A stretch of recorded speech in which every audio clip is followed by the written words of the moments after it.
Meanwhile, we had a fairly average day of testing for COVID in Georgia, which is good news considering about 1,200 new positive cases were reported.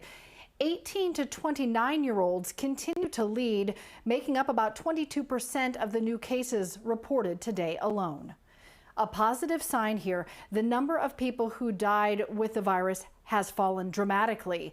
2 new deaths were reported today. While that number is typically low coming out of a weekend, it has not been this low in more than a month.